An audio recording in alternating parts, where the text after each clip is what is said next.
Hi, welcome to Veera vlogs.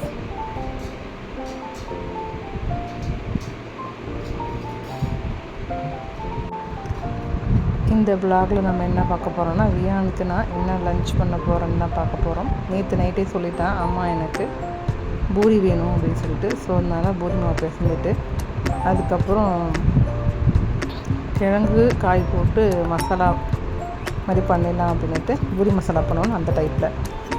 அதுக்கு இது மாதிரி ஒரே ஒரு வெங்காயம், பீன்ஸு, கேரட்டு, உருளைக்கிழங்கை மட்டும் வேக வச்சு எடுத்து வச்சுட்டேன்.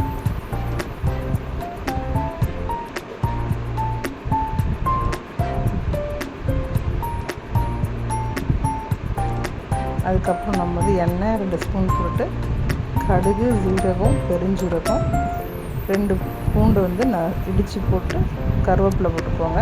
வெங்காயம் வதக்கிட்டு அதுக்கப்புறம் வேக வச்ச அந்த காய்கறியை போட்டோம். அதுக்கப்புறம் உருளைக்கிழங்கு நான் பெருசாக போட்டிருக்கேன். ஏன்னா அது தண்ணி ஊற்றிட்ட பிறகு மஞ்சத்தூள் போட்டு அதை நசுக்கிட்டோன்னா நல்லா நசுக்கிட்டோன்னா அது கொஞ்சம் திக்காக வரும். அதுக்காக போட்டிருக்கேன். நான் அதில் பச்சை மிளகா போடல. ஏன்னா நான் இதில் கொஞ்சோண்டு மிளகாய்த்தூள் போட்டிருக்கேன். அது டேஸ்ட் டிஃப்ரெண்ட்டாக இருக்கும். ட்ரை பண்ணி பாருங்கள். கொஞ்சம் திக்கானது பிறகு ஆஃப் பண்ணிட்டேன். முடிஞ்சிச்சு, அவ்வளோதான். இது காய் மசாலா. லஞ்சுக்கு இன்றைக்கி பூரி,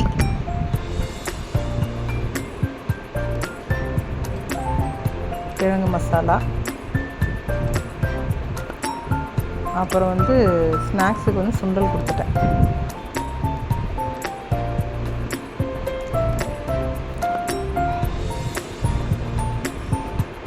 எல்லாருக்கும் பாய்.